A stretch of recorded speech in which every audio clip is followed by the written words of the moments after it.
Hey, everybody, it's Ron Johnson, and this is the Ron Johnson Show on Locked On Sports Minnesota. Minnesota Vikings fans, the draft is coming, but the Minnesota Vikings have some big moves they still have to make. Sam Darnold, Harrison Smith, Byron Murphy. And what are they going to do with the number 24 pick? Are they going to trade it? Or are they going to go ahead and get a guy that we both think they could get? We'll talk about all that and much more coming up next on the Ron Johnson Show. Locked On Sports Minnesota Podcast. It's endless Minnesota Vikings talk with the diverse voices of your local experts. Now the Ron Johnson Show. On the field, in the broadcast booth, Ron Johnson is Minnesota sports. He's played with them, hung out with them, and grown up with all the big names in Minnesota sports. They're hanging out with Ron Johnson. It's the Ron Johnson Show on the Locked On Sports Minnesota Podcast. And it starts now.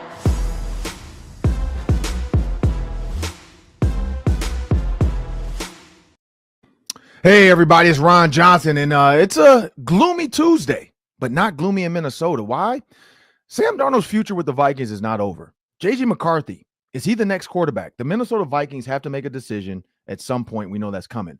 But we also know that Harrison Smith, going on a lot of time in the NFL, is it time for him to hang it up? And Byron Murphy, is that the Vikings' target for free agency? Because we know they have Cam Bynum. They have Byron Murphy. They have to decide. They still might sign Sam Darnold.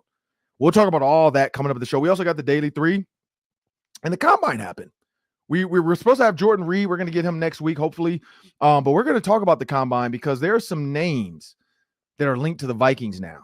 And there are some players from Minnesota that are linked to the Vikings now that could potentially end up in Minnesota, but there are some moves that have to be made with that first-round pick, I think.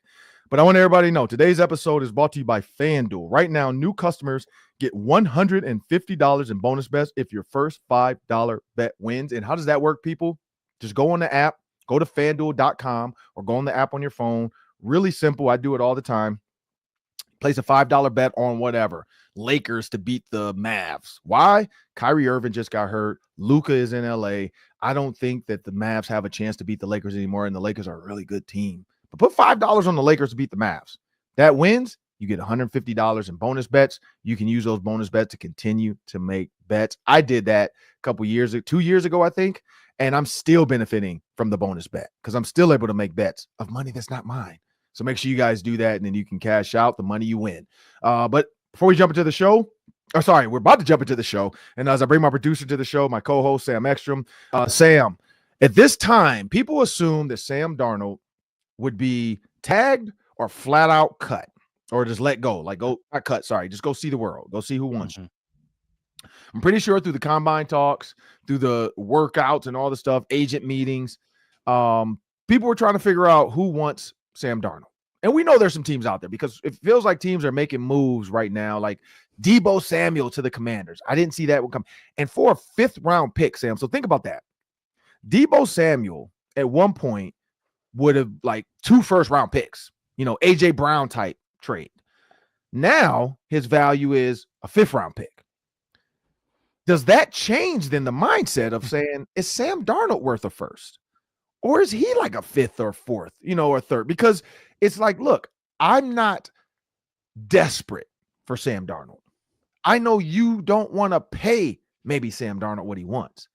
So why would I give something up knowing I can just get him when he hits free agency? Because we know those conversations are happening too. His agent is being told by certain GMs, hey, don't sweat it. We're going to act like we don't want him, but we want him. Like, that's going to happen. Those conversations happen. I mean, look at the Falcons. They got Kirk Cousins and they still went and drafted Michael Penix. So, like, we know these GMs, these teams, they do some weird things, and they also are going to keep a lot of stuff close to the vest. But the fact that Sam Darnold hasn't been tagged, and all signs point to they're not going to tag him, they are also not done with him. That does not say they can't re-sign him to a 2-year deal or a 3-year deal, but probably a 2. I'd say at most 2. I don't know. Do you think more, Sam, or do you think 2 is kind of the sweet spot? I mean, I think 2 would be the Vikings' preference, but is that going to fly on the open market when New York and Vegas and Pittsburgh might be bidding? It's going to come down to the years. Right. I think that it does get longer than 2 in the end, unless Darnold is really committed to the Vikings, or if the Vikings really give him a great annual number, like Right. 45 million, which is crazy.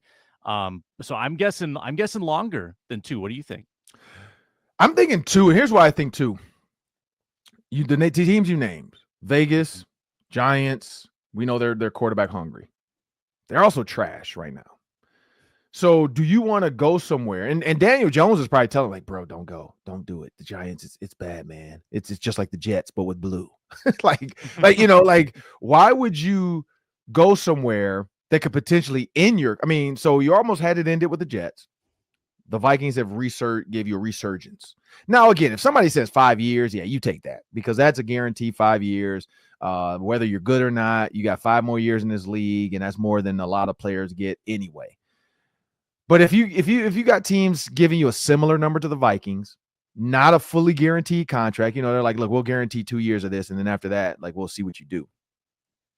Why not continue to stack your chips and show the world I'm not a one-hit wonder? Show the world I can do this in multiple, because he hasn't done this multiple years. Like, we've only seen 1 year. So is this a flash in the pan, or is this legit? Is this legit? Is this lightning in a bottle, or is this legit? And so if he stays with the Vikings, here's what they could offer him. Let's call it $35 million a year. With that, though, they could say workout bonus, because this is stuff that would hit the salary cap. You can push it out. So workout bonus. Sam, if you're here for 80% of the workouts, we'll give you another $500,000. Hey, if you make the opening day roster, which he's going to make it, we'll give you another $500,000. And I mean, for the Vikings, they're like, look, dude, if he gets hurt, that he doesn't make the opening day roster, we saved ourselves some money. Plus, if we don't put an injury guarantee in there for the Vikings. But you throw some stuff in there. You say, if you throw for 3,000 yards, if you throw for 4,000 yards, if you throw for 5,000 yards, if you are the passing whatever champion, if you lead the league in passing, like, you can throw a bunch of stuff in there. We know that. We saw a lot of quarterbacks get those type of first round of playoffs win, second round playoff win, division win, conference win. Yeah, I mean, there's a lot of stuff you can Super Bowl champion. You can throw, or just Super Bowl appearance. You can throw a lot of bonuses to make it look like we're giving you $55 million a year. At the end, you have to go do it. You have to go win these games. And so that's why I would personally say, and then weapons. Like, what does Vegas have? They got Brock Bowers. What maybe, else? Yeah. Maybe Devontae Adams goes back, because Yeah. Devontae Adams looks like he's out with the Jets. Maybe Devontae Adams, if he knows he's going to get a quarterback in New York, he stays on the East Coast and says, I want to go play. But it sounds like Devontae Adams wants to be a Ram. Like, it kind of sounds like he wants to go to LA. Like, I've heard, because he's from LA, he's from the California area. So I've kind of heard that, like, I could see a Sean McVay, because we know Sean McVay is possibly going to lose Cooper Kupp, because Cooper Kupp has asked for a trade. Or not asked for, I think they're trying to trade him, actually. Like, it's not him, it's them. So maybe Devontae Adams ends up a Ram, like there, and because Matthew Stafford's back. So there's a lot there. But I'm looking at Sam Darnold. When you look at the Raiders, there's not a lot to work with there. When you look at the Giants, Malik Neighbors, and then what? That's it. Like, so why would you do that when you could potentially have another successful season, and you could have, and you don't put a no trade clause in it. You say, hey, look, man, we're going to sign you to 2, but look, we probably can trade you next year. Like, let's let teams draft who they want to draft, and let's trade you next year. And the clause will be, we won't trade you to a team that you don't want to go to. Like, let's put a clause in there to say, here's the teams we know, like, your trade is only if you want it. Like, we won't trade you to a team you don't want to go to. And you put a list of, like, no teams. Like, I don't want the Jets. I don't want this. I don't want that, and here's a list of teams that you're for sure okay with if we do it.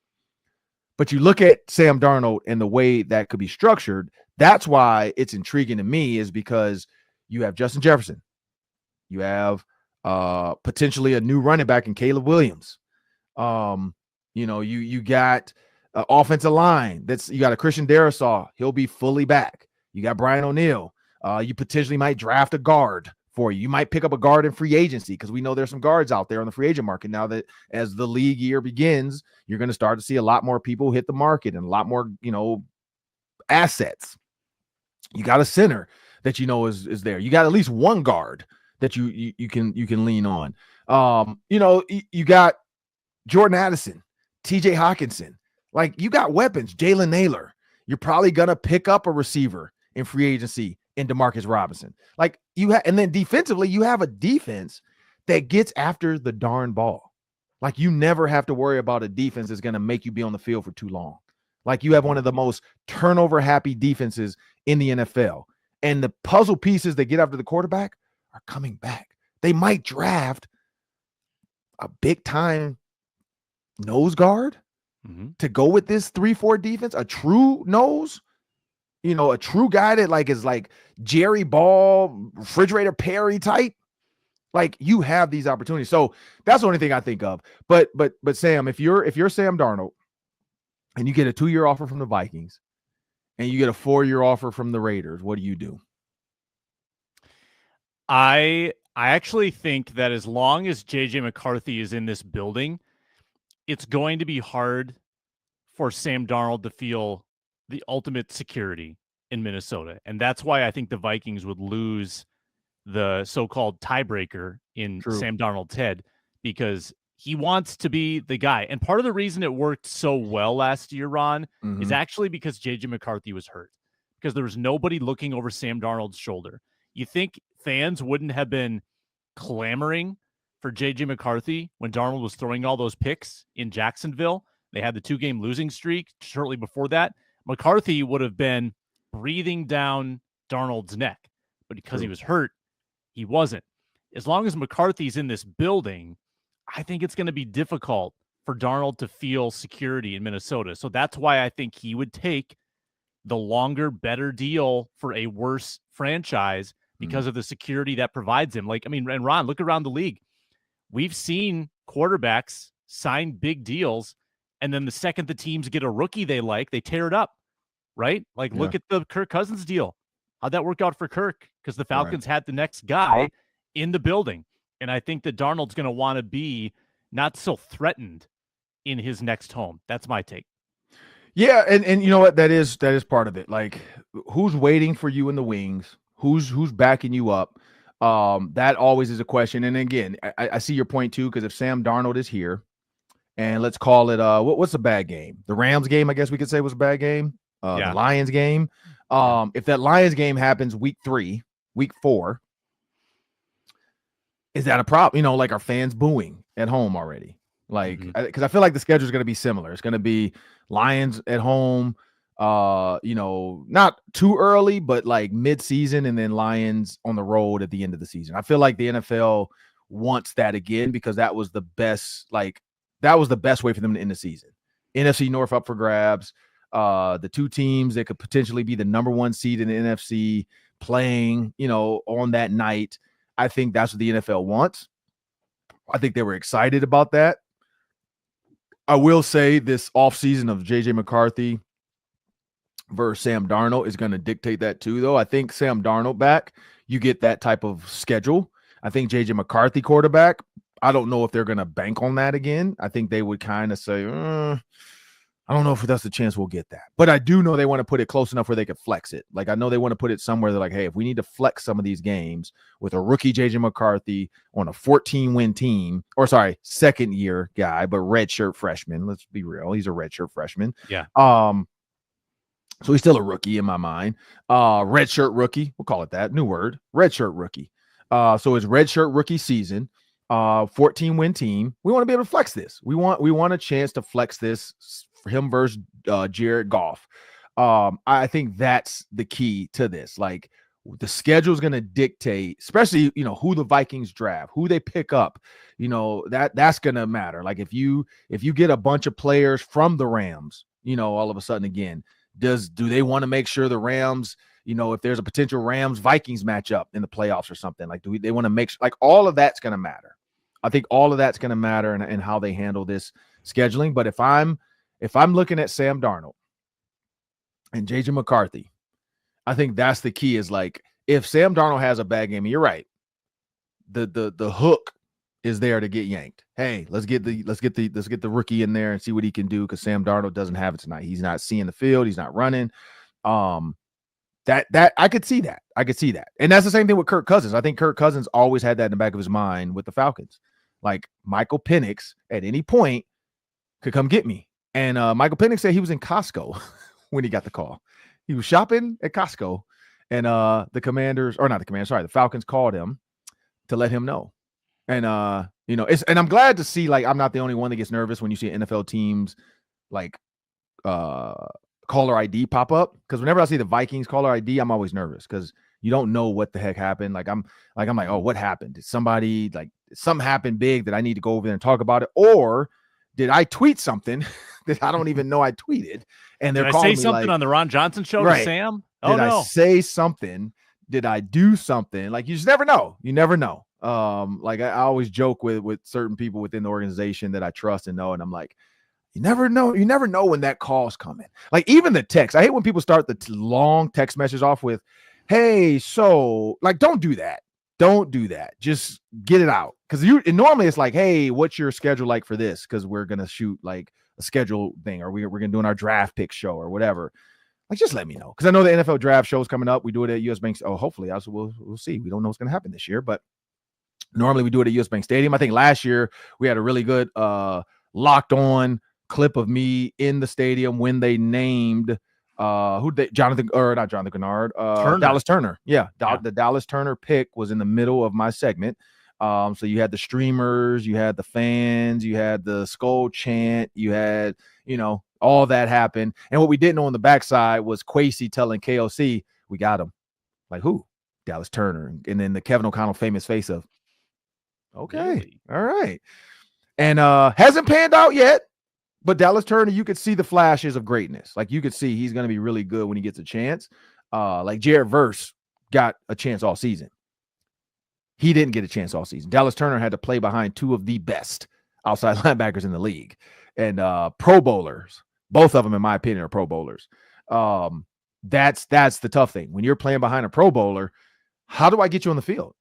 I can't. Like, I can't do that to a Pro Bowler. So that's just that's what's going on, And I think, honestly, like, I'm not saying it's going to happen this way, but Laquan Treadwell faced a similar fate. Like, he was drafted in the first round to be the piece of the puzzle, and Stephon Diggs ended up being the guy that we didn't even know he could be. Like, he was a 5th round pick, and so nobody expected Stephon Diggs to be the best player in the league, and then Adam Thielen to have a ridiculous year. And those two that year, if you remember, Sam, set the league on fire. Mm-hmm. Like, they killed it that year. That's what set up, Stephon Diggs to get the 70-something million. Adam Thielen got 65 million. Think about that. You're a 1st-round pick, and the two receivers that you're supposed to be a trio with, a la Randy Moss, Chris Carter, Jake Reed, they both end up getting $140 million combined off of 2 seasons with you there. Like, that's just disheartening as a 1st-round pick, because that's not what you're expecting. You're expecting to come in and these guys be what they thought, undrafted receiver and 5th-round pick receiver. We need a 1st-round pick. So I'm not saying that's what's going to happen to Dallas Turner, because they knew what they had in Grenard and Van Ginkel. I just don't think they thought Brian Flores' defense would be that good with those two playing that position. But we'll see what happens with him too, with Dallas Turner. But yeah, like when we look at those calls, and talking about Michael Penix, he even said, he's like, yeah, I was a little nervous because I didn't know what happened. I was like, he in his mind, he's like, what the heck happened? Like, what are they calling me for? And then he said, then he got another call from his offensive coordinator, and he's like, oh, he never calls me. So that's when he picked it up. And then he's like, hey, where you at? I'm at Costco. Hey, just heads up, man. Tomorrow meeting, we're gonna announce you're the starting quarterback for this week. And and then he said, as soon as he walked in the building, Kirk Cousins kind of, addressed it right away. Like Kirk Cousins says, I like to shoot elephants or something like that. Or forgot, how did he word it? Didn't he say I like to shoot elephants? This is Cousins talking. Yeah, wasn't Cousins quote something like that about elephants? Like, I like to shoot elephants. I remember Cousins saying something about what is it? I learn an offense the same way I eat an elephant, one bite at a time, something like that. I remember an elephant. Is that what he said? Of that nature, yeah. But I don't know. I can't remember this particular quote about elephants. Yeah, it was like he was like something about like, yeah, Michael Penix. Yeah, he said, Kirk Cousins said, I like to shoot elephants in the room, so I just wanted to shoot one. Oh, in a phone call to Michael Penix Elephant Jr. in the room. Yep. Yeah, because walking into the room, like, okay, the world's already been saying Michael Penix, because Adam Schefter had all signs pointing to Michael Penix. A source told me Michael Penix is going to be the starting quarterback this week, and Kirk Cousins will be benched. And then Kirk Cousins in the press conference said, "I like to shoot elephants in the room, so I just wanted to shoot one," in a phone call to Michael Penix Jr. when he calls him to support learning that he'd be the starting quarterback for the rest of the season. So somebody was like, "Yeah, Peter's not happy with you over that, Kirk. Like, you can't shoot elephants in the room." But anyway, speaking of, when you look at the way this is going to happen with JJ McCarthy versus Sam Darnold probably doesn't want to have to shoot an elephant. And and you're right. Like, that could be the deciding factor when it's like, hey, what type of assurance do I have that it's my team for the season and JJ is truly my backup? Or are we doing this again where we're coming into camp and we're both competing for the starting job? Because that was the original, like, hey, everybody's competing for a starting job and whatever happens. And I mean, we had some national pundits on, and what, Jeff Schwartz, and he even said it. What did he say? That week 6, remember, is what he said. Week 6, that's what everybody's saying. Week 6, Sam Darnold's going to play through, and then JJ McCarthy will be back. After the bye. After the bye, he'll be the starter. And what did they go? Did they go 5-0? Yeah, perfect at the bye. Yeah. Mm-hmm. So it's like, really? I kind of wanted to. I never followed up with that Schwartz quote. We should find that video and tag Jeff. Just have a little fun with it and be like, yeah, it's funny how Sam Darnold changed the world's minds. Like that week 6 didn't really work out the way we thought it would. But yeah. So, and we got to get Schwartz back on, because I know now the Vikings are looking at offensive guards and offensive guards and centers, as well as defense interior. Maybe get him back on to talk about that. Like, what is what do you look at when you're looking for a guy like that? So we had to get Jeff Schwartz back on. But I'm Ron Johnson. That's Sam Ekstrom. We are going to talk about free agency. So you got Byron Murphy Jr. We didn't really get to do it in this one. And you got Cam Bynum. You also have Harrison Smith has a big decision to make. We'll talk about all that much more coming up next after word from our sponsors. And today's show is brought to you by FanDuel Sportsbook. It's America's #1 sportsbook because of all the action happening in the spring. You got March Madness around the corner, NBA playoff push, NHL playoff push. It's the best. The Masters is coming up in a month. And with FanDuel, not only can you bet before the game, but you can wager live during the game. So if it's the Timberwolves, they fall behind early, you can bet on a fourth quarter comeback with like a live money line or a live spread. That's a lot of fun. You can also stack bets together for a live same game parlay and get a bigger payout. Wolves are favored by 14.5 against the tanking Sixers tonight. Just feels like they're going to play down to their competition. Sixers plus 14.5. That feels like the way I would lean. New FanDuel customers can get $150 in bonus bets if your first $5 bet wins. Visit FanDuel.com to join today. FanDuel.com for your shot at $150 in bonus bets. Make every moment more with FanDuel, the official sports betting partner of the NBA. Again, this is the Ron Johnson Show on Locked On Sports Minnesota, talking about free agency, Sam. So when you look at free agents, you got, and the major ones, I mean, we got a lot. Like I looked up, I don't know if you looked at the list, Sam. It's like 20-something free agents the Vikings have this year. I feel like that's a record. I don't think any team has ever gone that far with like that many guys they have to re-sign. And it's impossible to re-sign everybody. Like, well, it's not, because you did it. You already had them on contract once. So you could run it back. I would be, and I know you would be, and I know Luke Brown would be, Luke Inman, Arif, everybody within the Locked On locker room, as we'll call it, the Locked On locker room. Like it. Everybody would be annoyed if they ran it back with exactly the same pieces for the same money. So looking at the major ones though, Cam Bynum, Byron Murphy, Sam Darnold. Those are the three that are really, and Harrison Smith, I guess, because he's could retire. But those, we talked about Sam Darnold already. So looking at, let's go with the retirement first. Harrison Smith hasn't announced anything. One, I feel like Harrison Smith he bleeds purple. Like he's only played in one uniform in the pros, which is rare. Like there's only a handful of people that can say they've done that. Brett Favre didn't do it. Peyton Manning didn't even do it. Drew Brees didn't do it. Tom Brady didn't even do it, and these are guys that played a long time. Khalil Mack, guys you assume would always be with their team because their name was synonymous. I think like Dwight Freeney might have stayed a Colt the whole time. Reggie Wayne, I think, was a Colt the whole time. Marvin Harrison was a Colt the whole time, if I'm not mistaken. Jeff Saturday even went to the Packers, I think, at one point. So, yeah, it's tough to stay with the same team, but Harrison Smith's been able to do that. Looking at Harrison Smith now, the fact that he bleeds purple, I don't think he would surprisingly retire, meaning pull the wool from under their eyes. They draft based off thinking he's going to be there. They do free agency based off thinking he's going to be there, meaning they let one of these other guys walk, like a Cam Bynum. And they don't have Harrison Smith. So I feel like these signings, whether they're keeping it private or not, because we know Harrison Smith too, you know, like he said, he teared up in the locker room. He was talking to those guys, Josh Metellus, Cam Bynum. I think they have a little bit of an inkling of what he might want to do, but I don't think he's going to surprise the Vikings. I think whatever he's going to do, it's calculated. It's going to be smart. And if he really doesn't want to end the year, like his career like that, off of a playoff loss, you know, maybe he comes back. You know, I think he would. But if he does retire, I think he's given the Vikings already like a, hey, man, this is where I'm kind of leaning. So you might want to sign Cam Bynum because I'm not coming back. Like, and so that's what I want. I know like Harrison Smith would not be a guy to just surprise a team and make a decision. I think he's going to pick and do it and let them know what he wants to do. But I don't know I think he's leaning towards coming back. I think if I had to put a number, I would say 75-25. 75% of them wants to come back. I'd say that 25% is what Robert Smith talked about, Griffith, of practice, training camp, working out, and so on and so forth. But then, like Robert Griffith talked about, the other side of it is I know the offense. I mean, I know the offense too, but I know the defense. I know the coaching staff.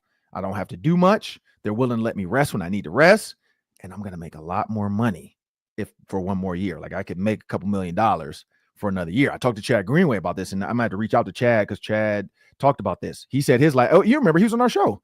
Yeah. I don't know if he said this on the show or not, or maybe this is when I was at his house, but because, you know, they got a new house in Minnetonka, or whatever, in Lake Minnetonka. And he mentioned that his last season or two, he came back because that was what he was thinking. He's like, look, if I want to buy the house that we want to live in, this season will pay for it. And I think that's what his thought was. Not to say he didn't have the money to do it anyway, but he's like, look, one more season will pay for my house. And then I own it outright. I don't have to worry about it. We're going to build, you know, we're going to remodel, buy one on Lake Minnetonka, And so that's where his mind was. I don't know where Harrison Smith's mind is because, like, you know, does he want to live here in Minnesota? Like he's only been here now 13 years, kids, wife. Does he want to buy a house here, stay here, be like Paul Krause and be at the games and, you know, Purple Ring of Honor, Hall of Fame, and come back and watch the 2040 Minnesota Vikings in 2040. How old will I be in 2040? Was that 25? 15 years from now? Man, I will be 60 years old, Sam. 60. What will you be? 50? I'll be close to 50. So the 2040 Vikings, who knows? Will they have a Super Bowl by then? I don't know. Or we will still be saying, like, damn, I wish the Vikings could have won a Super Bowl before. Man, that 2014 with Darnold, they had a chance. JJ McCarthy, I can't believe JJ McCarthy in 2030 did the team like that. Like he threw 4 interceptions in one game. So and by then Arif will have like a hair implant, you know, he'll be like LeBron with his hair. He'll have hair now, like a full, you know, because who knows what technology is going to do by then. Or all of a sudden they put a computer chip in your brain and tells your hair to grow. Arif has like a full fro. He's, you know, he won't let it go. But anyway, so very possible. Very possible. Luke Bryan is, you know, he's in a car that floats, and he, you know, he drives on the water, and that's how he gets around from LA and comes all the way around and then comes up through, you know, he takes it. Who knows what people are gonna be doing in 2030? Probably nothing. Same stuff we're doing now. But when you look at the team and Harrison Smith and what he could do, I could see that. I could see him coming back to take care of his family and saying, let me really just play one more year and put a stamp on this. But where do you feel? I'm 75-25. I feel like 75% of them wants to come back. Where do you at with that? Yeah, I just think it's easy I'm not saying that it's physically easy to go through all the paces again, but just the situation should be relatively easy for him. This is year 3 in the system. Right. I mean, year 14 of his career. He can learn anything, but he doesn't have to learn anything new. Same coach. There's not a coaching change. There's not a scheme change. The team's going to be really good. I mean, that's got to be the biggest motivation, Ron, is that the team is going to be great. around Really him. good, And yeah. it's a fun Yeah, it's not a defensive rebuild. In fact, the defense is going to get more pieces. Correct. The defense is going to add talent. Corner, D tackle. Yeah. I mean, they've got the money to do it, right? So he knows he's not walking into, if I come back, we're going to go 5-12. No, Right. I mean, he's probably walking into a playoff situation where he can be, again, the mentor for a couple new guys in the secondary, but he loves Florida.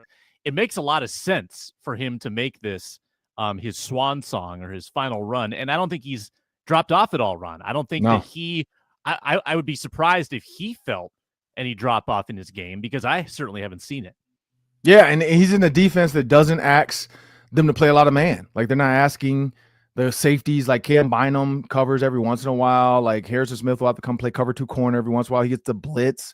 He looks like he calls his own blitz, because remember, Cam Bynum was on before and talked about that, where it's like, I know when Harrison's going to do something, because he's kind of told me. I played with him long enough to know.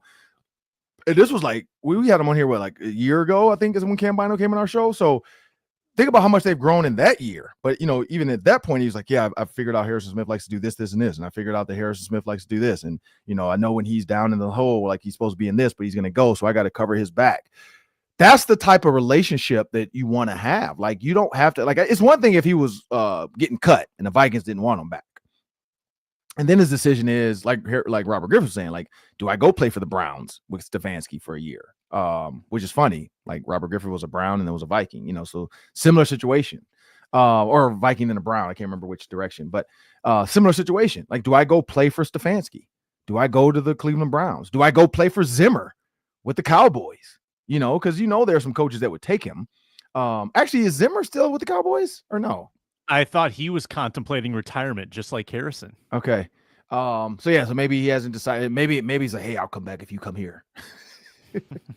Eric Kendricks. I don't know if he's going to still be there with the Cowboys, but like there's some options for a guy like Harrison Smith. I'm pretty sure Aaron Glenn. I bet Aaron Glenn with the Jets would probably say he'd take Harrison Smith to help redo his defense over there. I mean, they're already changing their culture. They're telling, no more ESPN for Aaron Rodgers and, all this other stuff. So for Harrison Smith, you're right. There is no big changes. And to get a potential like lockdown corner, because if they get Byron Murphy, I feel like they're still going to go get one. Like, they're still going to look at not maybe a big time one, because Byron Murphy would be your big time one, but probably a solid name that we know.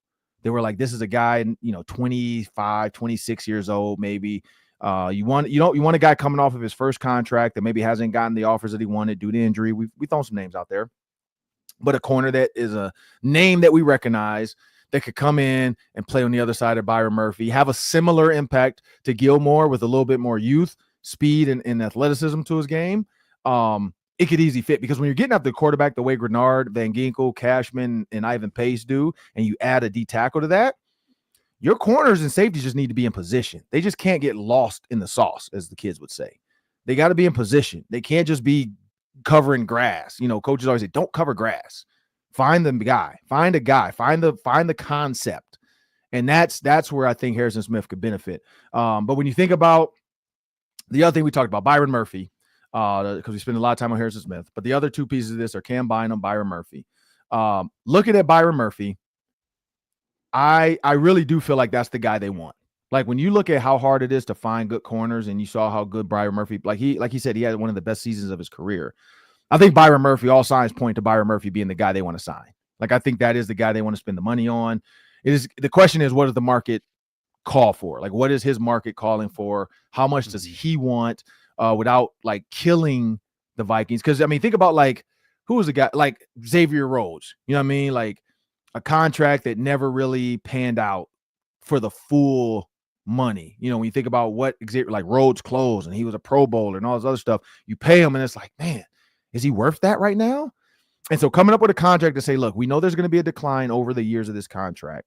How do we make it friendly so that in 4 years, we're not looking at you to restructure? Let's plan for the future. Let's we have a rookie quarterback that we could potentially win a Super Bowl with if we do this right. And that's why I think all signs point to them trying to re-sign Byron Murphy. I don't know what you think on that. Yeah, I think corner is just so important for this team to restock that I would go get Murphy if I were choosing. And I'm gonna miss if I'm choosing one or the other, I'm gonna greatly miss the Cam Bynum dances Yeah. and the vibes and the teammate that he is. But you got to have good corners that can defend all over the field. And Murphy is that. Murphy is a slot guy. He's an outside guy. He's got good hands. He's physical. He really is the whole package.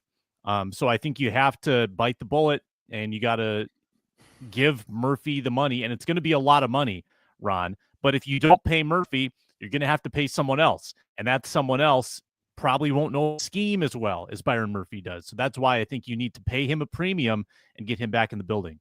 Yeah, and I'm scared because I do like Cam Bynum a ton. So I'm hoping they find a way to keep both. I really do like Cam Bynum. And you brought up something that's intangible, the dance moves. The dance moves and the ability to be I call him a connector. Like he connects all the positions with his antics because everybody like rallied around. Now, again, if you're a 7-win team, you don't have that. You like nobody like you can't celebrate and put that on TV when you won 7 games. When you win 14, that works. So I do like Cam Bynum though. I think he's good for this team, good for the city, good for the like morale around the building. That sometimes that's forgotten about how team guys help the team stay on top and win because mentally they're energized and a part of it. But we got to get to the Daily 3 because we got some juicy stuff in the Daily 3. Anthony Edwards, oh man.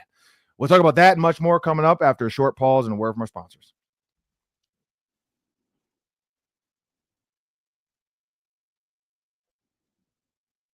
Make sure you guys check out Locked On Sports on numerous platforms now. We're on YouTube, of course. If you're on YouTube, just hit subscribe. You just need to log in just like you're on your phone, email address. Also, Amazon Fire, Roku, and then, of course, SiriusXM Radio. You can get the Locked On Sports podcast on there and the iHeartMedia. Wherever you get your podcast, just search Locked On Sports Minnesota, and you get all of our shows right there on the go, wherever you're at, on the treadmill, on a walk with your dog, wherever you go, take us with you. In the airport, hey, and tell a friend. You see somebody say, hey, have you heard about Locked On Sports?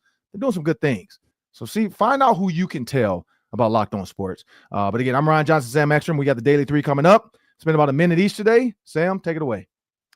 Ron, I got to get your take on this. Anthony Edwards last Thursday got 2 technicals against the Lakers, picked up his 15th and 16th for the season, and that means a 1-game suspension. And also, he will be suspended every 2 technicals from here on out. So does Anthony Edwards need to mature and contain his emotions more? Because also, Ron, the game he was suspended for at Utah, the Wolves lost that game by a point, probably because they didn't have Anthony Edwards. Yeah, I wouldn't say mature, but I would say just emotions in check. I think the problem is like we could see he was getting emotionally frustrated with stuff. The first technical foul, I think people forgot about it because like you forget about some of the double texts and some of the like, hey, warning texts. And then after that, just like, and again, somebody played a clip of like Michael Jordan back in the day and how he used to, the way he would talk to refs, the way he would call for calls, and he would tell refs like, hey, what are you doing? You got to give me that call. There was a different level of respect with Jordan for some reason. And even like, the whole like Anthony Edwards not want to be the face of the league. That was a big discussion at the All-Star break. And LeBron James coming to his bat and saying, look, why would you want to be the face of the league? Look, y'all try to tear me down every chance you get, and I've done nothing wrong. And he's right. And I'm glad that they're speaking up on this because they do. Like everybody goes to the Michael Jordan of stuff to say, hey, but Michael Jordan wasn't Michael Jordan in the 80s. Like early 80s, Michael Jordan was getting his butt kicked by the Pistons. Like imagine that. Like LeBron James, if he has got his butt kicked for years until he finally won, they would have killed him. LeBron James had early success with the Cavs as a young guy and dominated the league early at 6'9", 250 pounds. So for Anthony Edwards, I understand that. Now, when I say emotions in check, yes, like he has to understand the game is going to come the way it's going to go. These refs they're making mistakes all across the board. It is what it is. And you got to be there for your team. And that's the reason why I wouldn't say mature, but I would say emotions in check, knowing that they're waiting to tee you up. All right, Ron, second one, Gophers basketball. They've got 2 games left in the regular season. They are likely, though, to miss the NCAA tournament. Again, they sit at 7-11 in the conference. Do you think the Gophers will have a new coach next year? Unfortunately, yeah. I like Ben Johnson a lot, but the recruiting for me is what's throwing it off too, because you see Wisconsin and Iowa, and they're able to recruit some of these guys that Minnesota can't get. And so it's almost like you got to find a coach. Like you look at Kentucky, and he's not a Dawn Staley. I'm talking about women's basketball. He's not a Dawn Staley. He's not a Gino Auriemma, but he's been able to land Madden Greenway, which she's probably going to be a McDonald's All-American next year as a senior. You know, you think about that stuff where he talked about playing South Carolina, and South Carolina right now has 10 McDonald's All-Americans on their roster. That is nuts. 10 McDonald's All-Americans on the South Carolina Gamecocks roster. And the coach for Kentucky made a comment about that, and Dawn Staley just made a joke later on social media talking about ba-da-ba-ba-ba, I'm loving it. Because she's like, look, you're mad that I got 10 All-Americans. Go get you some All-Americans. And so he's got Madden Greenway. Hopefully Maddie helps recruit more All-Americans her senior year to want to follow her and go to Kentucky and start their own thing, because it started at Tennessee, then it went to UConn, then it went over to LSU because Kim Mulkey, and now it's over at South Carolina. Like it's transfer of power. You get all, and then Iowa had it when they had Caitlin Clark. They don't have it anymore. So now maybe Kentucky can pick it up with Madden Greenway, and she can go recruit some. Maybe Adrian Peterson's daughter follows her. You know, like you just got to be able to understand how the transfer of power works. And Kentucky is a basketball school. They've been a boys basketball school. They can become a girls basketball school. Those fans love basketball down in Kentucky. And so for people that don't understand why Madden Greenway picked that over like a UConn or Tennessee or LSU or South Carolina, that's the reason why. Go create your own trend. But no, I think they do. I think Ben Johnson has to find a way. If he can't get All-Americans, like it's going to be tough. The transfer portal has not been favorable, and they have gotten some big wins, but I just don't think it's enough. Yeah, I agree with you. Lastly, you mentioned this earlier in the show, but I wanted your thoughts on Deebo Samuel to the Commanders for a 5th-round pick. Commanders are going to be stacked, but also a 5th-round pick, that's nothing for Deebo Samuel.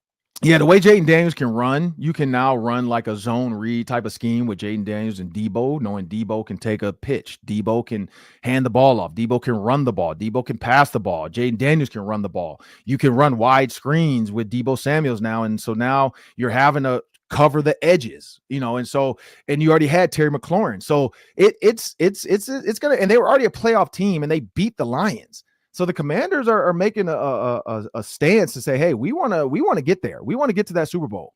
And they were almost there. Like they were almost there. So I think Deebo makes them better. Deebo's going into a situation now where there's no more issues. And Brandon Ayuk gets to be the man in San Francisco. And I think that was the issue, is like, who do we want to keep? Brandon Ayuk, or do we want to keep Deebo? Deebo's a little bit older. He has more tread on the tires. He's been less tread on the tires. He's been beat up. They run him into the ground as a running back and a receiver. So now I think it's time to take his talents across the coast, go to East Coast, and I like it. I think a 5th round, I was very surprised because that feels like it's nothing. I don't know. What do you do before we get out of here? Yeah, I mean, it just proves that once you sign that second contract, the money on that contract becomes a liability, right? Like it's harder to get great value when you're making a lot of money. Teams don't want to pay that much. So that's why it's only a 5th-round pick, because the Commanders are absorbing $20 million on their cap. That's why it's not better, but it's worth it for them to give Daniels another weapon. Yeah. Well, that'll do it for today on Locked On Sports Minnesota and the Ron Johnson Show. Just remember, when you subscribe to Locked On Sports Minnesota, you're getting endless Vikings talk with local experts. Subscribe to the free Locked On Sports Minnesota podcast feed wherever you find your podcast, and find our videos on the Locked On Sports Minnesota YouTube channel. I want to thank you guys and have a great week. Looking forward to some more football talk the rest of the week on the Football Parties.